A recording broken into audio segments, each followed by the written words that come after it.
Bonjour à tous, j'espère que vous êtes en bonne santé. Dans cette vidéo, je vais présenter la correction de l'exercice numéro 5, TD numéro 1 de la thermodynamique, filière SMPC. Pour la première question, il est demandé de représenter dans le diagramme PV les courbes qui représentent les transformations suivantes. La première transformation, c'est de l'état A à l'état M, d'équation V égale une constante. Et il s'agit alors d'une transformation isochore avec la pression de l'état A est inférieure à la pression de l'état M. Puis, il est demandé de représenter la courbe de transformation de l'état M à l'état B d'équation P égale une constante. Il s'agit alors d'une transformation isobare. Avec le volume de l'état B est inférieur au volume de l'état M. Et enfin, il est demandé de représenter la courbe de transformation de l'état A à l'état B d'équation PV égale une constante. Il s'agit alors d'une transformation isotherme. Pour la deuxième question, il est demandé de déterminer ou bien calculer le travail échangé par le système lorsque le système passe de l'état A à l'état B, en suivant deux chemins différents. Le premier en passant par M, c'est-à-dire suivant la transformation de A à M, puis de M à B. Le deuxième chemin en suivant la courbe d'équation PV égale une constante. Puis, on va comparer les deux travaux calculés et on va conclure. Pour la troisième question, donc, on va donner une interprétation géométrique du travail dans le diagramme PV, puis on va faire une conclusion. Commençons par la question numéro 1. On va représenter la courbe de la transformation de l'état A à l'état M d'équation V égale une constante, avec la pression de l'état A est inférieure à la pression de l'état M. Premièrement, on va représenter le diagramme PV, avec l'axe des abscisses représente le volume en mètres cubes et l'axe des ordonnées représente la pression en pascal. On considère un état A de volume VA et de pression PA. Lors de la transformation de l'état A à l'état M, d'équation V égale une constante, on aura Vm égale à Va. C'est-à-dire que l'état M il doit être situé sur l'axe vertical passant par A.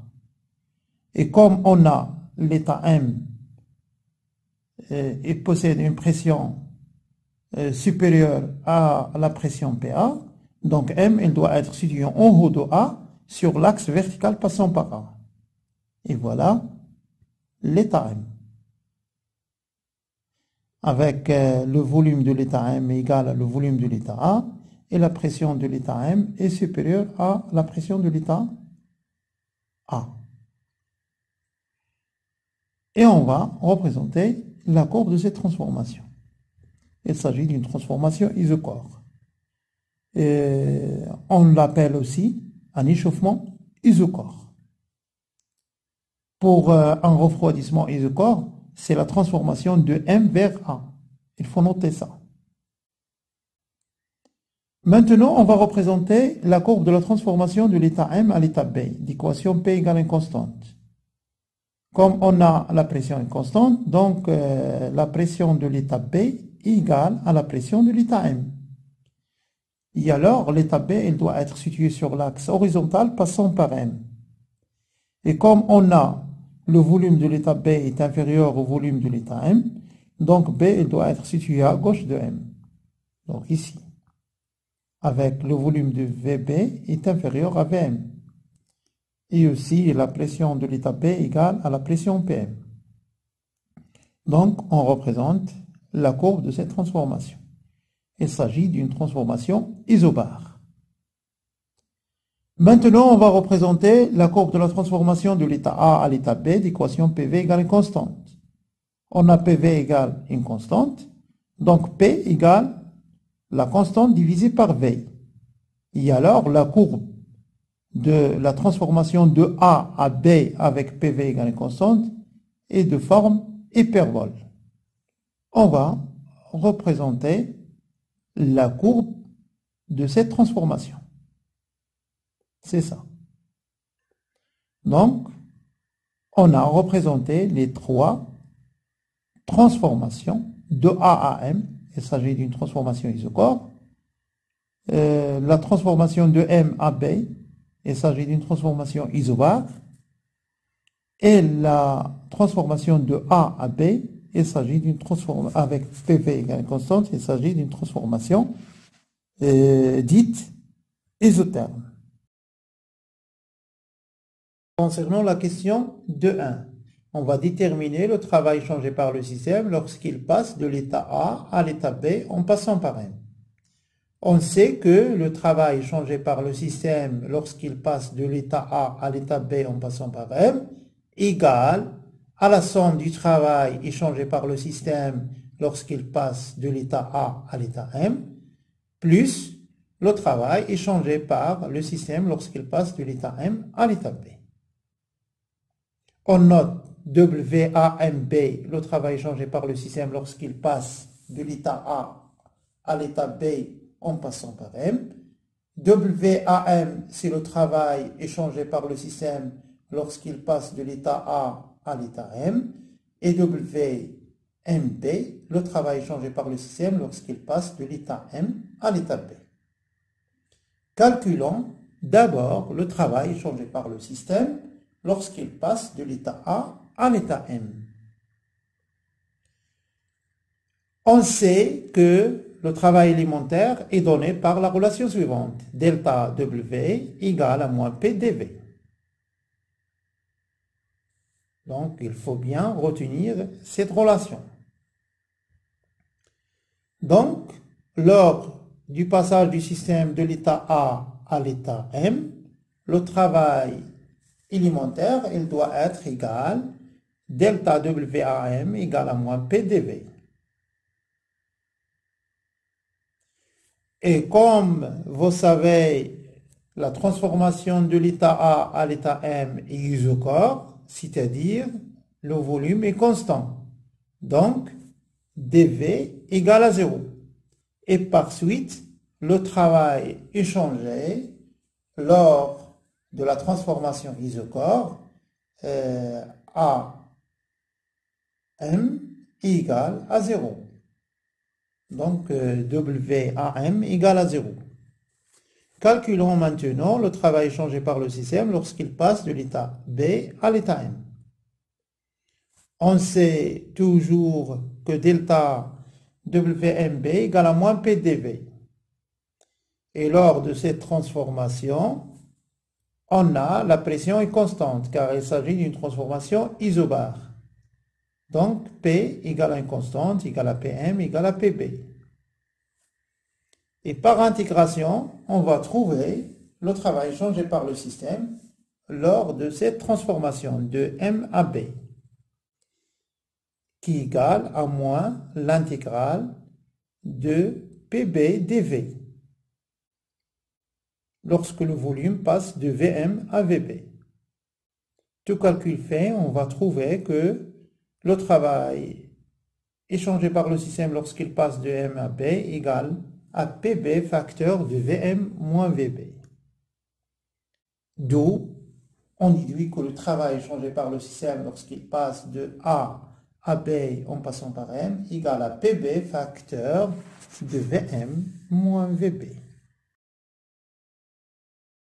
Pour la question de 2, on va déterminer le travail échangé par le système lorsqu'il passe de l'état A à l'état B en suivant la courbe PV égale une constante. On sait bien que le travail échangé par un système avec son milieu extérieur au cours d'une transformation réversible infinitésimale est donné par la relation suivante. Delta W égale à moins P dV. Et alors, delta WAP égale à moins PdV. Or, la transformation de l'état A à l'état B est d'équation PV égale une constante. Donc, PV égale à une constante égale à PAVA égale à PBVB. car lors de la transformation de l'état A à l'état B, on a toujours le produit PV égale une constante. Donc, on déduit que P égale à PAVA sur V, comme aussi égal à PBVB sur V. Donc, on va le remplacer dans notre relation, delta WAB égale à moins PDV. Donc, on va trouver que delta WAB égale moins PAVA sur V fois dV. Et par intégration, on trouve que WAB égale l'intégrale de moins PAVA sur V dV de VA à VP. Tout calcul fait, on va trouver que WAB égale à moins PAVA ln de VP sur VA. Pour la comparaison des deux travaux, WAMB et WAB, on remarque bien que ces deux travaux calculés sont totalement différents. C'est-à-dire que le travail changé par le système lorsqu'il passe de l'état A à l'état B dépend du chemin suivi. Et alors, on conclut que l'intégrale de la forme différentielle delta W qui est égale à moins PdV dépend du chemin suivi, et par suite delta W n'est pas une différentielle totale exacte. Et alors W, le travail changé par le système extérieur, n'est pas une fonction d'état. Comme aussi on peut déterminer ce résultat en considérant que W est une fonction à deux variables indépendantes V et P. Et alors, la forme différentielle du travail doit être s'écrire sous la forme delta W qui est égale à moins PdV plus 0 dP. Et en faisant la dérivée partielle de moins P par rapport à P à V constante, on va trouver qu'il est égal à moins 1. Et on va faire la dérivée de 0 par rapport à V à pression constante qui est égale à 0. Et alors, on déduit que ces deux dérivées partielles de moins P par rapport à P à V constante est différente à la dérivée partielle de 0 par rapport à V à pression constante, d'où delta W n'est pas une différentielle totale exacte et par suite W n'est pas une fonction d'état. Concernant la dernière question, on va donner l'interprétation géométrique dans le diagramme PV du travail changé par le système lorsqu'il passe de l'état A à l'état B en passant par M, puis en passant de l'état A à l'état B en suivant la courbe d'équation PV égale à une constante. Concernant le travail changé par le système lorsqu'il passe de l'état A à l'état B en passant par M, c'est-à-dire WAMB, le travail échangé est égal à la surface assurée en rouge. C'est la surface délimitée par l'axe horizontal, la courbe AM et la courbe MB. Pour le travail échangé par le système lorsqu'il passe de l'état A à l'état B en suivant la courbe PV égale à une constante, le travail échangé, WAB, est égal à la surface assurée en vert, délimitée par l'axe horizontal, et la courbe PV égale à une constante. On remarque bien que ces deux surfaces sont différentes.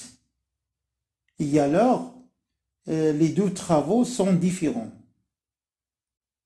Tels que le travail AMB ou bien WAMB est supérieur au travail WAB parce que la surface assurée en rouge est supérieure à la surface assurée en vert. Comme aussi on peut déduire que le travail échangé par le système dépend du chemin suivi. On est arrivé à la fin de la correction de l'exercice 5. Je vous souhaite bonne lecture et bon courage.